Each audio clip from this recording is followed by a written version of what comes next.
So I was trying to figure out the best way to sort of start off this conversation, because this is, for me, it's fun, but I feel like I'm a little out of my depth talking about this stuff. So would it be okay if I started by asking you a couple very basic questions and you can answer like I'm 5 years old? I love basic questions. Yes, let's start there. Okay, great.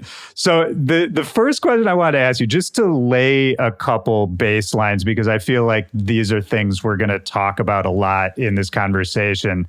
So the word overdose, the definition of overdose, what is actually happening in a person's body when they overdose on a substance? I love this question because although it's simple, it's really not. I don't think a lot of people understand what's going on in an overdose. And I'll speak to what's happening in an opioid overdose. That's what we're focused on.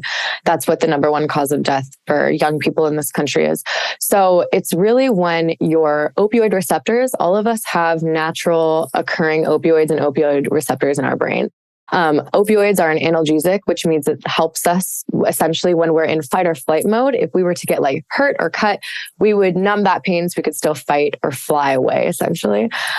So this suppresses our nervous system to give us like the chance to use our adrenaline to get away from like a fight or flight situation. However, there's also synthetic opioids and natural occurring opioids like in heroin, which are substances that people decide to take, which flood your brain with more opioids, like external opioids, as you know, even though we naturally produce them too. So without getting into like the nitty gritty, our brain has too many opioids in it and it's slowing down our nervous system too much to the point where we can't breathe. It's turning off our lungs and it's turning off our ability to pump blood to our system. That's super interesting because it was something I realized that I wasn't even sure the exact definition of. And basically, like you were saying, so an overdose situation is the body, certain parts of the body slowing down to the point where it's not able to sustain life, right? Exactly. So our brain without oxygen for just up to 5 minutes has irreversible damage. So essentially when our brain is shutting off our ability to breathe, of course, we will stop pumping oxygen to our brain and other important organs and eventually cease to live. So, right. Yeah. It's such a wild thing because I think people at parties taking drugs, you don't necessarily think about, I guess this is a very basic thing to say, but of course, a lot of people don't think about those potential consequences, but I don't think you even realize in many cases what those substances are doing chemically. Like people are much more familiar with the feeling of doing the drug than actually knowing what the drug is physically doing to their body. 100%. Yeah, I completely agree. I think the like common terms is like, is it an upper or kind of a downer? And then opioids are its own beast in general. But right now what we're seeing is fentanyl, right? Fentanyl is in a lot of things. It's unfortunately being mixed in a lot of street drugs like cocaine, MDMA, meth. We're even seeing it in some instances of marijuana these days. So of course, people might be thinking that they're taking an upper or something like an MDMA and unfortunately have fentanyl poisoning and die, overdose. And again, super basic 5-year-old question. Fentanyl, what is fentanyl? Yeah, so it's a very potent synthetic opioid. It's made in a lab and it's very cheap to produce. And essentially it's like, I think 50 times stronger than morphine, 100 times stronger than heroin. And it's lethal in a tiny, tiny amount. Like I think our figure, it's like the size of a sesame seed is like the lethal amount that can cause an opioid overdose and death. So it's just essentially a very, very strong opioid. And it does have some like therapeutic benefit. It's for people, you know, with at end of life or with really severe cancer pain. So there is a therapeutic benefit to it, which I don't think a lot of people realize. But of course, there's a lot of abuse potential and it's getting laced in a lot of common drugs. Right. Yeah. It's wild to me that you said you're starting to see it even in weed now? Because I think of something like weed as, not even being that expensive to produce at this point. It's rare, but we've seen cases. It's just scary. You can never be too safe. Well, sure. And maybe this is a good way to sort of, again, lay the baseline of End Overdose, the organization. We've sort of laid out a few of the risks and what could happen to your body. What is the organization all about? What's the mission statement? Yeah, so End Overdose is a 501c3 nonprofit based in LA. And really, we're here to end drug-related overdose deaths with education, medical intervention, and public awareness. So, education, we teach people how to use naloxone, which is a medication to reverse opioid overdoses, teach them how to identify overdoses. So it's really at our core, we're educators and informants of this really essential knowledge. Public awareness, we're here to spread awareness that this is an issue, right? It's the number one cause of death for people 18 to 45 in this country. We have a problem. And there's things that we can do to counteract this problem. Medical intervention, like I said, just using this amazing medication, naloxone. Narcan is over the counter now in all 50 states as of September 7th. So yeah, that's really our mission statement. And is Narcan, is that basically the brand name of naloxone, the over-the-counter product? Yeah. Precisely, yeah. So naloxone is the, generic name for this medication. Narcan is a 4 milligram intranasal device that a lot of people are familiar with. So a lot of people will say I Narcan someone. That's really become the Kleenex of tissues. Narcan is right. Similar. We also have Kloxxado at 8 milligrams, which is a bit of a higher dose. And then there's just other kind of brand names as too, but those are the real two that we deal with. But it's the same medication. Right. Sure. And what does naloxone do to the body? If someone's in an overdose situation and they're given naloxone, what does that do? Right. This is perfect. We were already talking about, so let's say we were talking about the person was overdosing. Their essentially opioid receptors are flooded with too many opioids in their brain. It's causing their lungs to shut off, their heart to stop beating. So naloxone is this amazing medication. It's called an opioid antagonist, which means it has the same structure as an opioid. It looks just like an opioid, but it blocks an overdose instead of causes an overdose. So it kind of sits right in these opioid receptors in our brain and stops the opioid molecules from binding without getting too sciencey.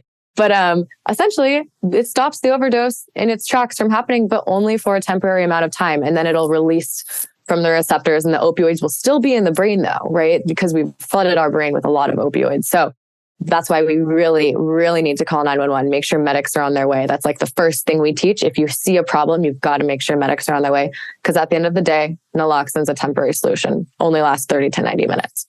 Yeah, that's very interesting. And I think one of the reasons we're here talking about this today is because of the work you guys have been doing at a lot of dance music events, with some artists, with some promoters, some companies, that sort of thing.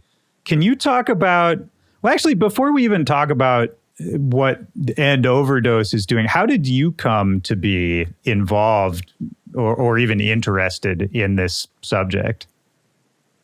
Yes, it was, I guess it all started with my college, what I studied in college. I went to UCLA. I'm born and raised in LA. I've been here my whole life, went to UCLA, and I knew from a pretty early age that I wanted to go into medicine. For a while, it was emergency medicine. And then my interest just kind of developed over time into more psychiatry. I just am fascinated with how the chemicals in our brain affect our behaviors and our psychology. That's right up my alley. So I graduated with a degree in psychological biology at UCLA. And one of my medical school advisors was hey, if you really want to do this, you need to get some volunteer experience and you need to get some research experience. So I'm very driven. I went out and did that. At the same time, I was also getting into the music scene. My first show was Chris Lake back-to-back Fisher, which is funny. And I just started to love this scene. So I started raving kind of at the same time that my medical interest peaked. How old were you about when you went to that first show? I was 19. So Nice. I really got into this at 19 years old, music scene. So I found End Overdose. I started volunteering just a couple of hours a week, helping pack Narcan kits. So, getting naloxone in the kits and shipping them out just a couple of hours a week. Eventually, just my passion for what I was studying. I also started studying research. I went into clinical research. So besides this, I also do another job in telemedicine, and I do studying with people with opioid use disorder, alcohol use disorder, nicotine use disorder. So it's very what I'm into. I'm going for it. I do it on the ground in academia and then at music festivals. And End Overdose was just the perfect intersection of my passions with psychology and honestly, music, nightlife, and just getting people the resources they need. And you said that you were focused on psychological biology, or that's what your degree is in. What is that exactly? Because I know those two words, but not together.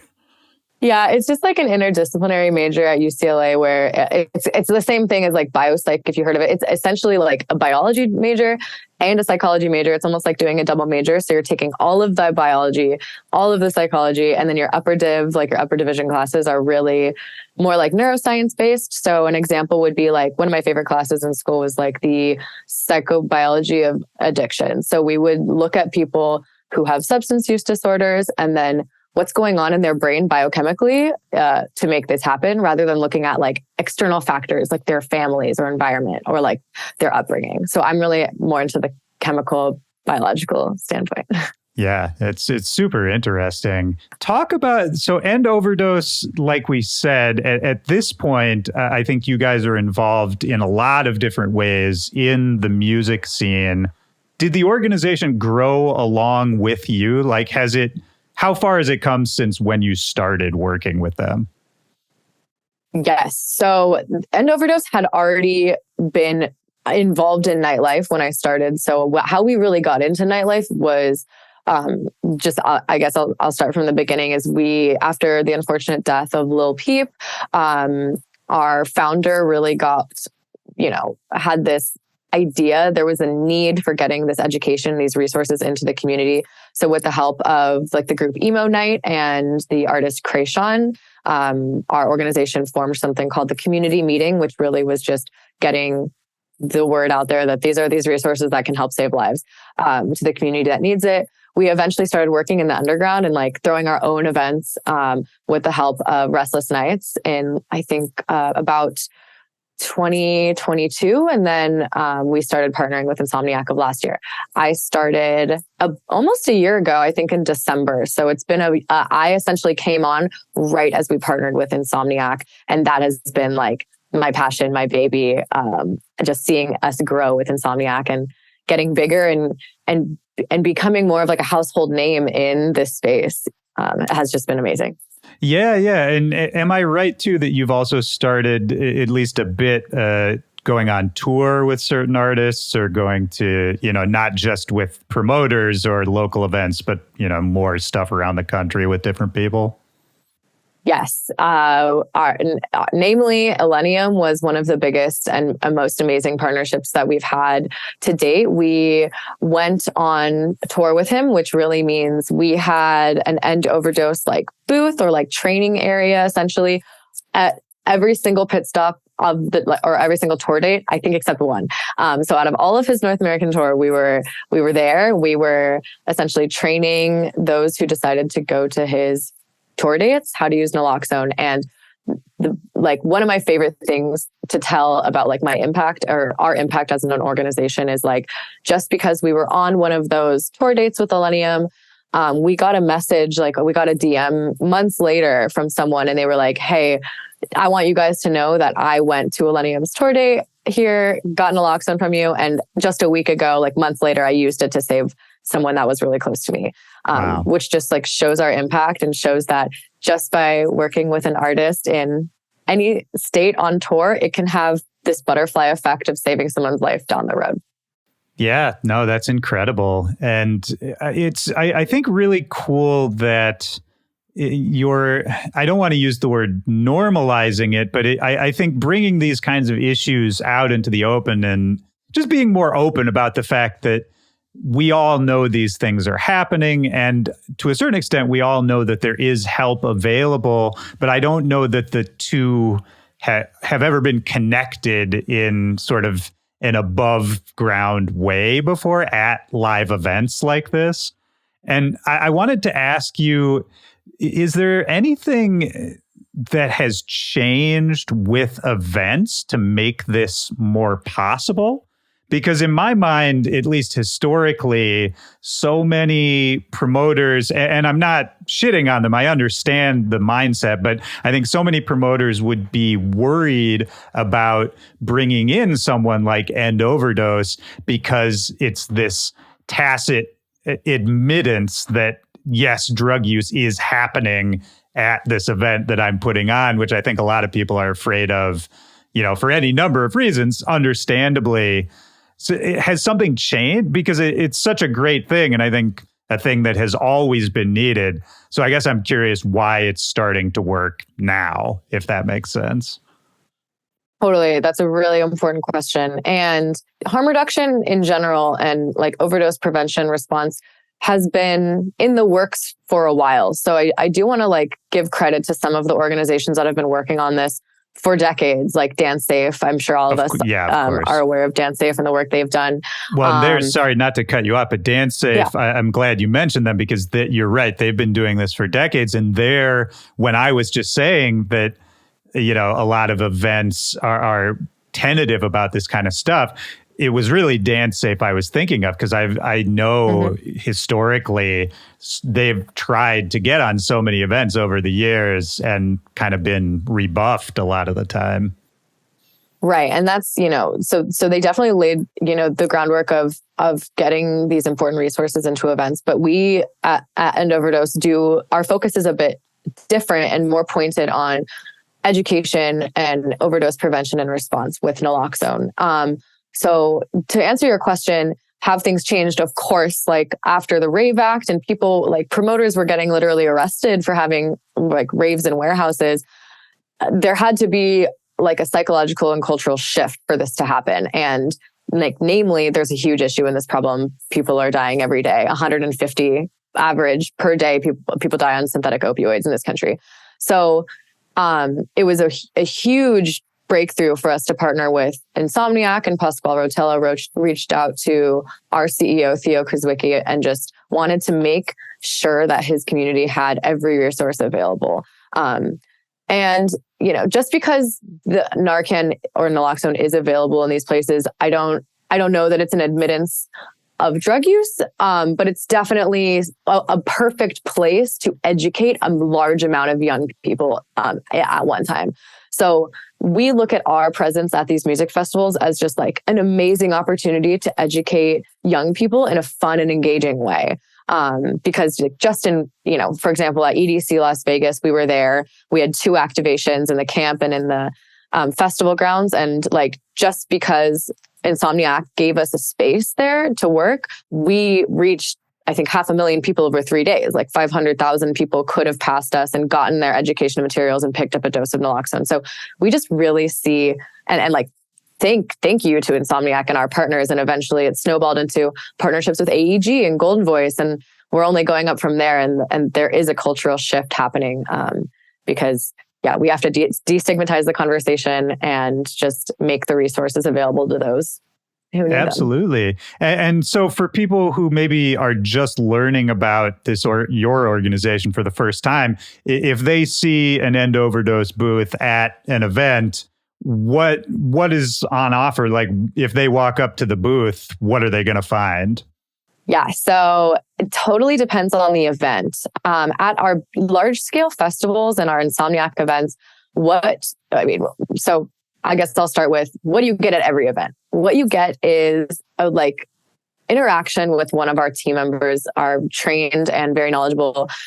Most of our team are volunteers, and you will get an introduction to who we are as a nonprofit, what we're doing. And what we're doing is really just this. We call it a rapid naloxone training. We do a longer form training in our college chapters and with staff, but at an event like an EDC or in a warehouse show, it would be a quick, this is the basics of what you need to know to save someone's life. So we'll go over how to identify an overdose. Like you can't, help someone unless you know what's going on, right? So first we teach them identification. We look at the signs and symptoms of an opioid overdose. We call this the opioid overdose triad. So this is pinpoint pupils, how to check for pinpoint pupils. Most other substances dilate our eyes. Opioids are different. They are pinpoint. This is a great way to identify if we need to use naloxone, right?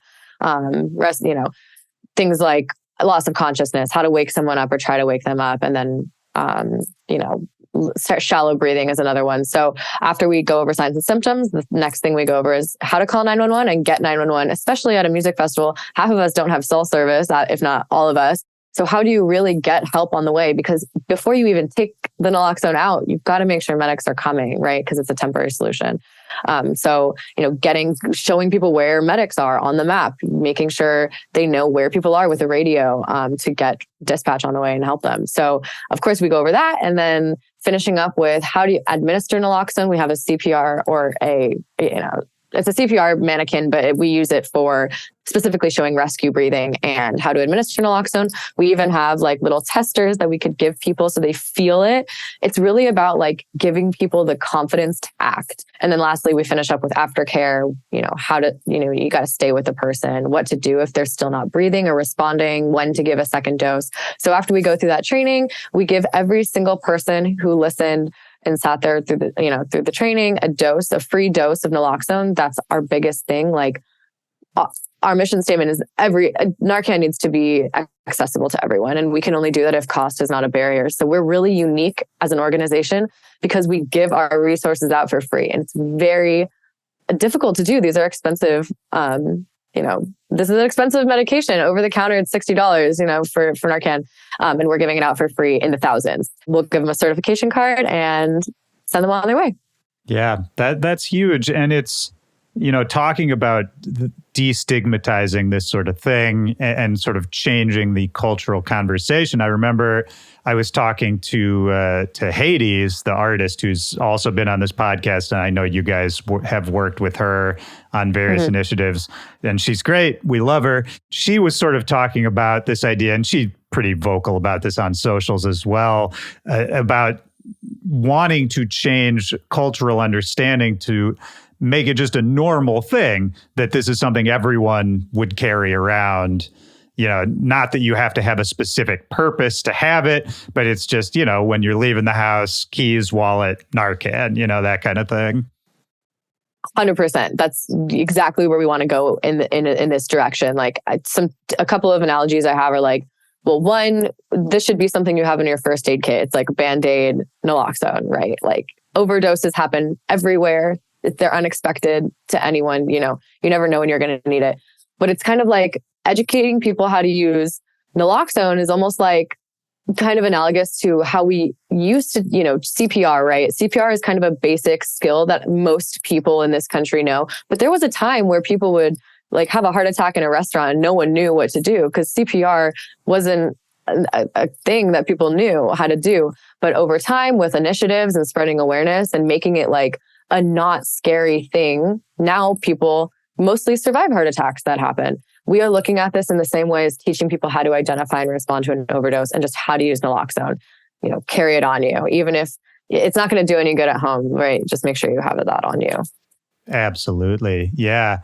And did you had mentioned that you've always been interested in how chemicals affect the brain and the intersection of biology and psychology, like we talked about. Where do you think that comes from for you? You said you've sort of always been into these kinds of things since you were very young. Was this something, do you have any insight on where that comes from for you? That's a great question. I do. So, I eventually wanted to be like an ER doctor. In high school, I got the opportunity to do like a human cadaver lab. And I was like, oh my God, this is so awesome. I love this, which is like strange. So I thought I wanted to be a surgeon or like ER doctor at some point in time. Then my first year of college, one of my best friends, we'd been friends since, elementary school. She went to a different college than me and got diagnosed with bipolar. And I kind of saw over time how the concoction of medications they were giving her changed her completely. It's not the same person I knew, at least at the beginning of this whole thing. But I guess it started there, and that was my freshman year of college, and that's when I started deciding on, hey, am I going to really go into like this hard like surgical like medical stuff, or am I going to go more into like a psychiatry, clinical psychologist direction? And I think that's really what cemented it, because I really saw someone transform before my eyes, not because of the mental disorder, but really because of the concoction of medications that they put them on. So I guess, yeah, that was, which is funny because I never really tell anyone that, but I think that's where it came from. Yeah, well, I mean, it's fascinating. I've had, without going into too much detail, I've seen some of what you're talking about. I don't know how much of this I should even say, but so there's been in my extended family some similar things where just somebody had a medical issue. They were given some medication for that issue, and it ended up maybe not being exactly the right medication or exactly the right combination of drugs, and ended up introducing all these other issues that weren't there before and kind of taking it down this whole other path. And you're right that seeing it happen is different than reading about that happen. You know, we all know, yeah, a drug can change somebody, can have an effect on somebody's thought processes, all of that. But seeing it happen is a very different thing. And I think at least personally gave me a much different understanding of just how, not only how powerful the drugs are, but also how easy it is to be given the wrong thing or the wrong amounts of something, and by a professional, right? So a lot of this still, then you break it all the way back down to what we're talking about, which is, you know, maybe a kid trying a drug at a party, that sort of thing with no supervision. And, you know, it's like, wow, yeah, there were barely any guardrails to start with. Yeah, everything you're saying completely intersects. Like, yeah, that was where like my interest started. That's not exactly where I'm focused now, but it all comes back down to like, this is a medicated country, and, you know, medications have amazing, beautiful potential, like naloxone, right? Like I now get to work daily with a medication that saves lives. Like it's a second chance. It prolongs your life for a certain amount of time. And that's just like, I've seen the beautiful positives of medication and drugs. Also the negatives, right? Why are we in this whole situation? OxyContin prescriptions, and, you know, people being prescribed at a young age. Like our very own CEO kind of dealt with that firsthand. And that's why a large reason why he started End Overdose, and just he saw like the need for naloxone in sober livings and recovery groups, and started this beautiful thing that is End Overdose that I get to interact with on the daily. And I'm just so grateful for like positives and negatives to drugs. But at the end of the day, like I'm very happy and energized and excited to do what I do. I mean, for you, it sounds like this wasn't exactly the path you always thought you were going to take. What growth potential, like what are you excited about in terms of whether it's advances in treatment options or advances culturally, or, you know, just priorities for the organization that you haven't quite reached yet? Like what are you excited about as far as treatment and education right now? Oh my gosh, everything. There's so many things. I am the type of person that is just like always looking to progress and work hard to like see where we can take this organization and see where we can take treatment options. But I'll focus more on End Overdose, right? Like we will have so much work to do until every single person in this country has access to naloxone, right? And we do that. We work really hard to make that happen. We are like, just this weekend, we have like 3 major music festivals and a local event to do at the same time. Like we're trying to be everywhere all at once, making sure people have access to it. You know, destigmatizing the conversation. Like this is something we all need to get on board to end up to save these lives and prevent this, you know, unnecessary death. Also, we have our online training. That's like one of the biggest components of how we make this accessible to everyone and how we're unique as a nonprofit. We have the same online training. It's really in depth. And anyone can take it for free. It's just on our website. And we will ship you a free dose of naloxone to anywhere in the US, right? You just cover shipping, which is like $6. And that is spectacular when you think about it. Like you can get it over the counter now, which is a huge, amazing accomplishment as well. But it's not free, right? We are doing everything we can, everything in our power to make it cost effective. So in a way, like to answer your question, I think I'm excited to get to that point, to make sure that at a music festival, everyone knows what End Overdose is, or everyone knows what naloxone is. I would say one of the ways I've like measured at least my success, or like our success in festivals specifically, is at the beginning when I started working in 2022, I would go to like, I don't know, like Countdown Festival, and not that many people everyone would come up to End Overdose and kind of be like, what is this? Like, oh, I don't use drugs. Like, I don't need that. Now, almost a year later, we're an essential pit stop before anyone goes into a set. Like, we have groups of people flooding the booth. You know, they go to the water station, they go to get food, and they go to End Overdose to like stock up on what they need before they go in. And that makes me so proud and so happy to do what I do. And yeah, we won't stop until everyone does that and everyone's comfortable carrying naloxone. Well, one thing I read about the organization that I liked the way it was framed was, I think a lot of times educational groups can kind of be looked at as, you know, a bit formal, or that maybe some people would worry about a certain judgment, or about somebody trying to sort of invade their life or their privacy, that sort of thing. And that what I had read, and please correct me if any of this is wrong, is that End Overdose is basically, it's not pro or con anybody's lifestyle, anybody's choices, and that it's basically a neutral organization here to just, you know, provide knowledge about this topic. Exactly, 100%. We are completely neutral as an organization.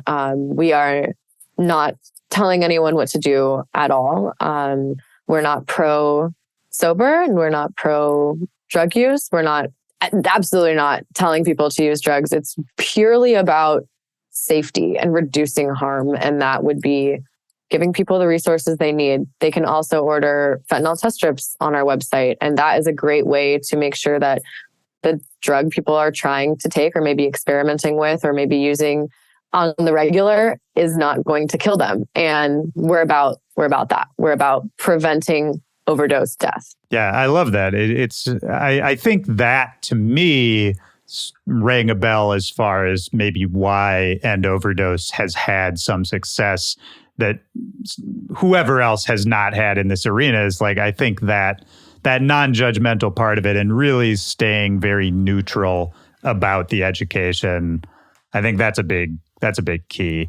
And this may not even be a question for you, since, you know, you've been with them for a year or so, but like the way you frame those conversations and the way you frame how you present this knowledge, I have to imagine even that you have to be a little careful. Like a fair amount of thought must go into how you present, not just the fact that you want to give people this knowledge and, you know, make people more safe, but just the way you frame everything to kind of give it that neutral, open feeling. That must be a little complicated.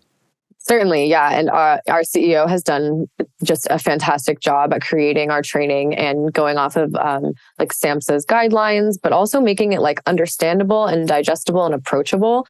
It's a crazy balance to do, but we have to be obviously cover everything you need to know to make sure people are aware of the steps to take. But also, we're doing this at a music festival. It has to be fun and engaging, or else no one wants to like looks well. I don't want to say that. You don't want to hear about this information from like a boring person, or like at your health class, right? Like, I don't know. So we're doing this in a really fun and inventive and new way for people to learn this knowledge. Like, it's literal medical knowledge. It's like learning CPR, but we're not doing it in your health class. Like, we're at EDC. And it's just, I think it makes people more likely to approach us and be interested and like be passionate about it. Like we really speak to the youth community, I think, and especially to the dance music community. We're just all about caring about one another, and that ties in really well to plur culture. And at the end of the day, it's just about making sure you're safe, making sure your loved ones are safe, making sure strangers are safe. I think we do a really good job of that while also staying medical informed and all that. Yeah, what you just said about, making it cool to be passionate about this, it resonates strongly with me, because I think it sounds like a simple thing that everyone, of course, you should be passionate about, being safe and taking care of your friends and all that sort of thing. But it's a lot of people's educational experiences. You sort of weirdly, subconsciously learn that, that kind of knowledge, it's not cool to be passionate about, or that, knowing about that kind of thing, getting excited about that kind of thing, that's for school, or that's for work. It's not something that should be combined with when you're letting loose, when in reality, it's, the exact opposite is true. Exactly. I mean, it's really the perfect place, and it's really unique. Like, I know that when I first started working in, for End Overdose, I was like, wow, this is so different. This is so unique. I don't know anyone else that really does this. I have like the perfect combination of like medical, public health, and like raving. Like, well, how is my life and job so amazing? That's awesome. But, because of our partner, for example, like Insomniac, just at Insomniac events since we started, we've been able to reach 1.4 million people. So that means now 1.4 million people had the ability to learn this knowledge, get our resources, and then spread the awareness. We also have trained 50,000 people. So 50,000 people now have naloxone like on them, right? That we've given them at events. So like I said, this is just the perfect place to reach the population that is honestly being the most effective, right? Like young people go to music events. We'll go where the young people go to make sure they have the right education. And you mentioned earlier that some of these teachings, or the way you're presenting them, were based on Samson's rules or Samson's law. I don't know what that is. SAMHSA, yeah. So SAMHSA. So SAMHSA is the Substance Abuse and Mental Health Services Administration. I had to look up the acronym because I knew I was going to butcher that. But that's really where we get our guidelines, like from the government on how to deal with overdose, how to identify overdose. So our training is in line with everything you would learn at a county like health department. For you too, we kind of talked about how you got into the medical side of this. What's the dance music side? You mentioned your first party there was Chris Lake and Fisher, but I mean, how did you first hear dance music? How did it come into your life? What's sort of your earliest connection to dance music? Oh my gosh, that's so funny. I've never thought about this, but now I suddenly know.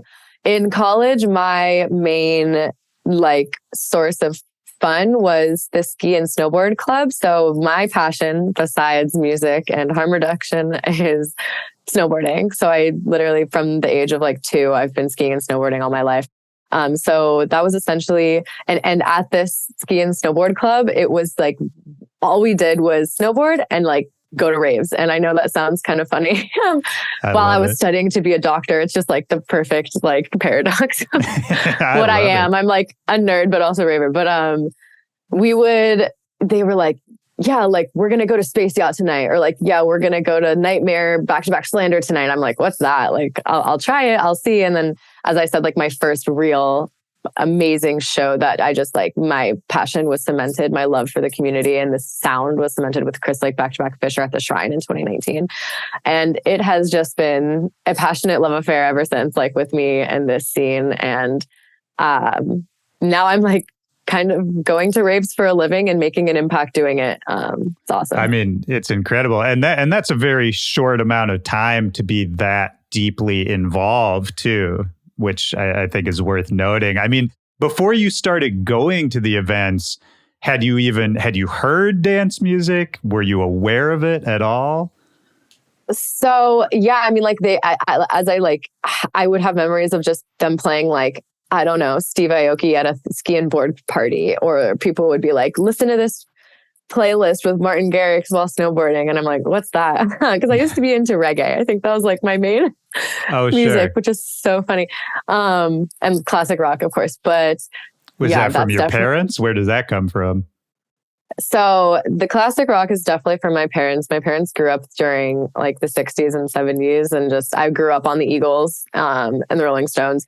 The reggae, we went to Hawaii often. It was like Hawaiian reggae, which is like kind of funny now that I'm thinking about that period of my life, because I'm so like electronic dance music now. So definitely my parents got me into the classic vinyl, like the classic rock.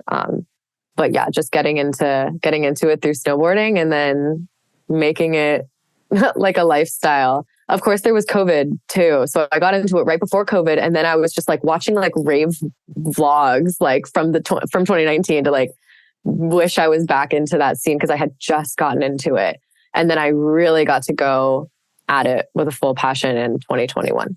Right, right. Was it the kind of thing, because I think a lot of people have this experience where, you know, you were saying you grew up with classic rock and then you had this reggae period because you happened to be going to Hawaii a lot. And I think a lot of people, myself included, have had this moment where you sort of go along with whether it's something your family is doing or your friends are doing, and you have a love for it, but then at a certain point you find whatever the thing is that you claim that's like just yours, and it's kind of like a self-actualization moment. Was that the dance music thing for you? 100%. Oh, yes. Yes, definitely. And I certainly never thought I would make like a career or out of it. That is, I think you mentioned that earlier. Like, did I think I would be doing this? No, 100%. I thought I would be like 2 years into medical school by now, and I'm glad I'm not. I'm making such an impact and having so much fun doing it. But definitely the like claiming my identity as someone that loves dance music, specifically house and techno, I would say just, yeah, 100%. Well, and this is maybe worth talking about a little bit too, because a lot of times I talk to, say an artist or a DJ or something like that about that moment when they transitioned from just being a passion to something that they were actively pursuing as a career, to something that, was, maybe paying their rent, that kind of thing. And it's always an interesting moment, because it sounds like for you, getting involved with harm reduction started off sort of gradually, where, Lil Peep died and people started getting concerned about drug use in that community. And there were these little community meetings that you were attending. And so it sort of sounds like there was sort of just a slow, organic entry kind of into that world. But was there a certain moment? There doesn't have to be, but I'm always curious if there was like a moment or a series of moments where you really realized that this is actually something you could pursue professionally, and that maybe this actually could be a career path of some kind, as opposed to, say, the more defined path you were looking at previously. Certainly, yeah. I mean, I was just attending festivals and events all of 2021 and into 2022. It just had to be when Theo took a chance on me and hired me to be the director of events, and fundraising. And that was just an amazing moment for me, where I was like, wow, like this is the perfect intersection of everything I love and everything I want to do in life. I don't know that many people get to experience their career, their passion for their career is equal to the passion of their hobby. And that's me. And I got to do that. It just had to be when I started working for End Overdose. It was probably my first festival working, I think was Countdown last year. And that was when I was like, whoa, like I'm getting paid to go to a festival and save lives. Like, who gets to say that? That's really cool. It's incredible. And I think it's worth saying too, this is just more in a broader sort of career life path sense,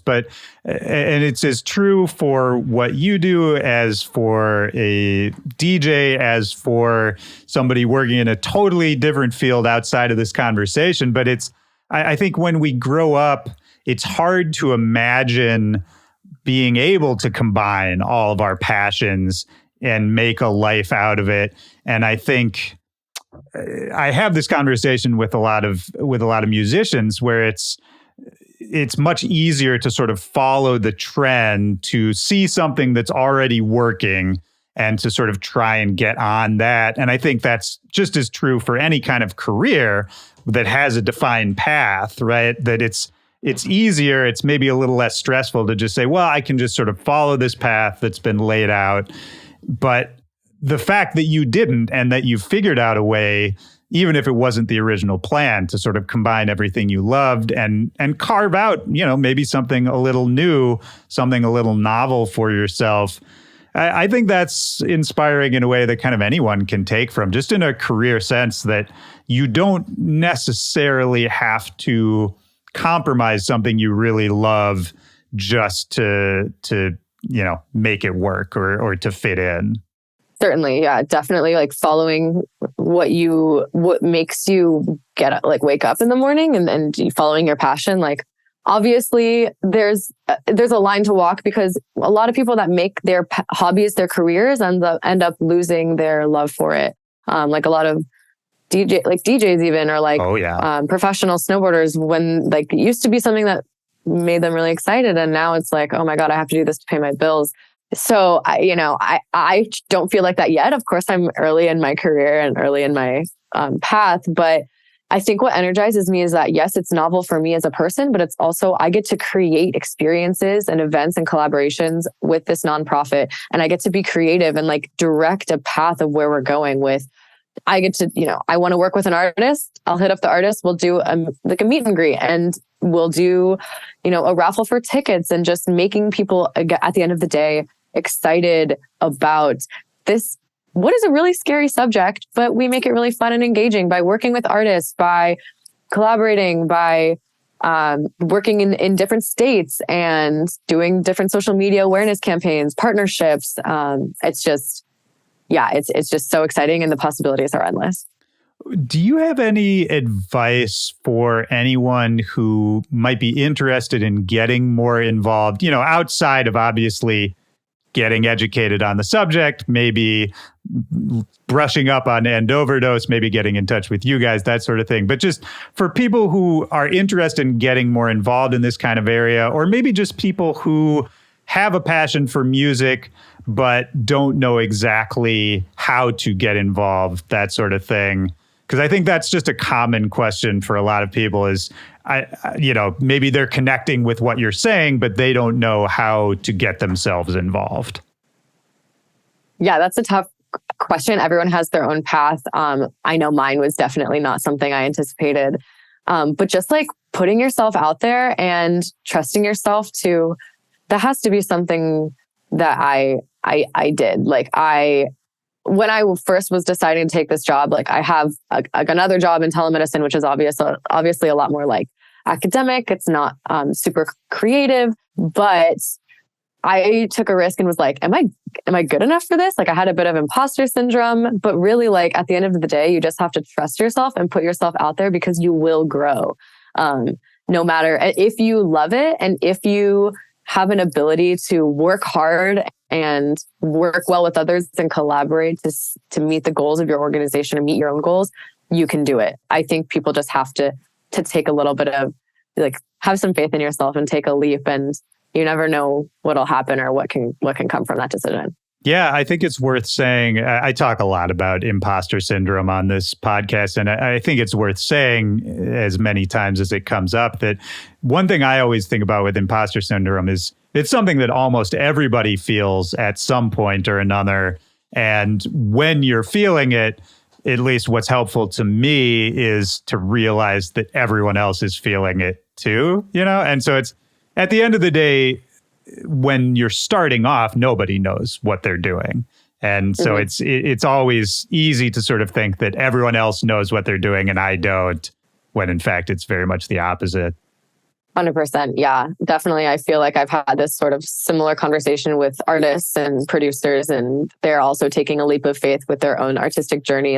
Am I producing for myself? Am I producing for the crowd or for commercial? And it's at the end of the day, even though I'm working in overdose prevention and response and they're producing music, it's all about having self-confidence and doing your best. I mean, it's all the same thing at the end of the day. That's another thing I like to try to break down is there's often the idea of sort of And I wonder if this is true for science as well. But for music, there's always this idea that, the artist is like this other, this sort of non-superhuman or alien thing that is this weird ideal of a being that not everybody is.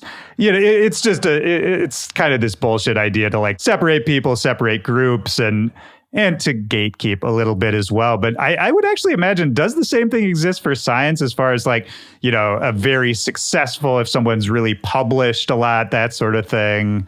I can imagine there's some of that happening too. Yeah, absolutely. I mean, in academia, I like how you mentioned being published, and there's always going to be people that try to create boundaries and put up walls. But I do love something I love about our community in electronic dance. And it's not true of all of academia. Like the company that I get to work for is like the most inclusive and amazing. And everyone pushes themselves to be better and bounces ideas off of each other. Same thing for End Overdose, same thing for electronic dance. Like I feel that I am a person who tries to surround myself with other people who are positive and want to like better themselves and better the organization and just make this overall net positive impact. And I think I see that in all three kind of fields of my life and spheres of my life. Yeah, absolutely. Well, kind of to start wrapping it up here, just because I don't know why, but I'm still stuck on the image of you at 16 or 17 being really stoked to like work on a cadaver. That's just like a very hilariously cute image to me. What kind of a kid were you? Like even before that, like if you look back at yourself as a kid, like who is that kid? Oh my gosh. Yeah, I was like really into sports. I was not like a musician. Oh my gosh. My boyfriend will say I'm musically inclined. I do not think I'm musically inclined. I can like sing like in key, but I don't think that means anything. As a kid, I was not into music. My dad was definitely more into music. He's now like on the board of the Symphony and Pops in Pasadena. Like he's like music. Oh, wow. Like I love classical music. I am not. I was forced to learn how to play the trumpet in 5th grade and I was traumatized. I was not about it. No hate to the trumpet. I did grow up playing the trumpet, so I'm glad you said that. Yeah. Okay, no. Okay. It was more of a me and the trumpet didn't get along. I think the trumpet's cool. But I was like, oh man, I was just not musically inclined. I was definitely more on like the sports, outdoorsy, mountain, hiking, adventure side of things. And then, yeah, the medical interest, it honestly still bewilders me. I'm not even really sure. I think it had to start with the cadaver lab, but I was like, wow, like this is going to sound kind of weird and serial killery, but like, oh, cool. I get to like cut someone open and see what's actually going on inside. Like, I think it comes down to like, what are we and what is going on in our brains or in our bodies? And I've just always had a fascination with the foundation of who we are as humans, which, make of that what you will. I don't know. But no. I mean, it's fascinating. I think, you're not alone in that. I think a lot of people share that curiosity, but I think what's interesting to me is sort of having that so young, if at 16 you're already like stoked to me, that's like, oh, you must have been thinking about that beforehand. And what made you think about that, or what made you curious about that? Because I think so much of this comes from childhood, right? Like all of our weird tendencies and interests. I don't know. I guess as I get older, I think about that for myself. So I'm always curious for other people where it comes from. I definitely attribute a lot of my current like quirks and characteristics and personality traits from my parents. And I think we've been talking a lot about like this intersectionality of like my passion and music and medical and whatever. And I think I get that a lot from my parents. My parents are like very opposite types of people. Like my dad is an extrovert, like loves to like party and like meet new people, and he's a social butterfly. And my mom is the opposite. She's like a bookworm and just like comfortable at home, and she's really sweet and kind and quiet. And I think honestly, like at the end of the day, that's where why I am the way I am, and I can really relate to two completely different spheres of music, harm reduction, or overdose prevention and response, and like combining it to make a big impact. I know that must sound crazy, but I don't know. I think at the end of the day, I'm able to balance. It's all about balance for me. I don't know. Well, yeah, absolutely. I mean, balance is something I talk about a lot on here, but that makes total sense. And I think not to painfully extend the analogy, but if those are your parents and that's what you grew up with, is sort of both sides of the spectrum, to me, that makes sense that maybe there'd be some curiosity or maybe just a deeper understanding of, two things can exist at the same time. How does this one work? How does the other work? How do they interact?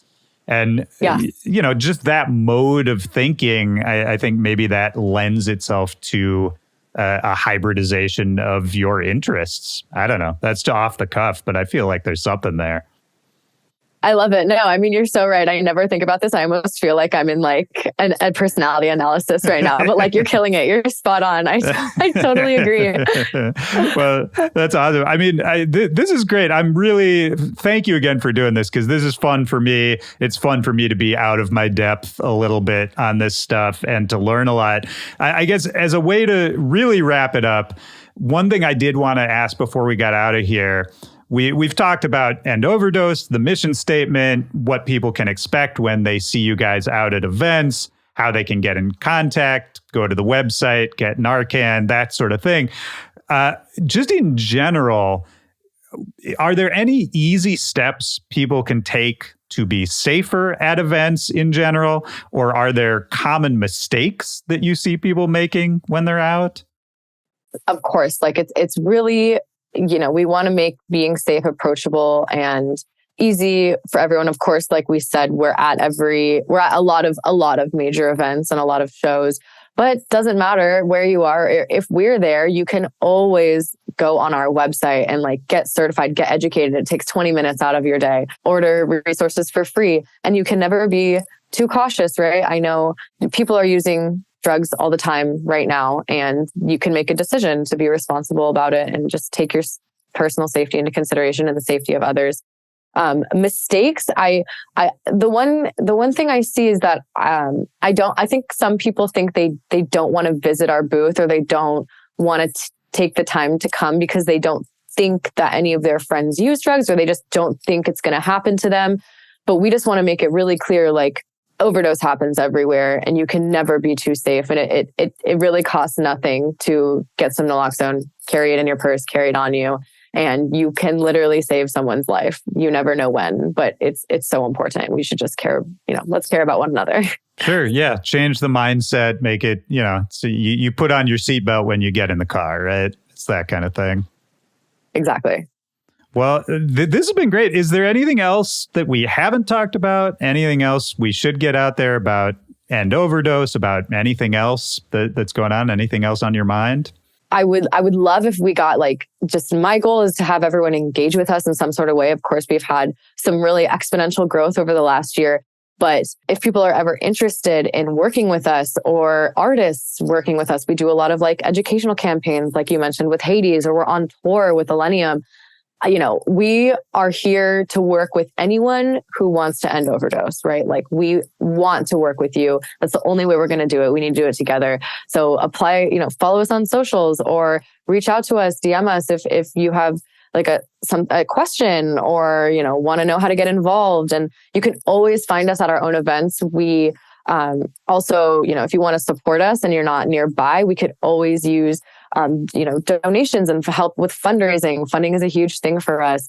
We also have we're exciting. I'm throwing a show in collaboration with someone in San Diego. We're throwing I guess it's not announced yet, but TBD on the announcement. So we're really involved. We're part of the community. We're not outsiders. We are here with everyone trying to make this positive thing happen. So yeah, together we can end overdose, I guess. Yeah, no, that's beautiful. And I think worth mentioning too, because I know a lot of up and coming artists listen to this podcast as well, that it works on any level, right? It's not just the Illeniums and the EDCs, but if you're a small artist and you just happen to be passionate about this kind of thing, can still get in touch, can still link up in some way, always worth the conversation. Oh my gosh. Yes. Yeah, it's perfect. I'm glad you mentioned that, just because, yes, I'm mentioning these big names like Illenium. And of course they have the ability to reach thousands of people with like just one post. So of course, like we want to work with artists, but it's at every level of the community, and everyone can make an impact. Everyone has the personal ability to learn about this, get involved, make a post, share us, just spread awareness. And we can't do it unless every single person gets involved. I love it. Well, I think that's all I got. Thank you again for doing this. This was really cool. Thank you so much for having me. It's been so fun. And yeah, just so grateful for the opportunity to talk to you. Anytime. Yeah. And it's great to meet you, and you're doing great work. So thank you for that. Thank you so much, Willy. All right. Well, take care. I'll talk to you soon. Appreciate it. Talk to you later. Bye. All right. Bye-bye.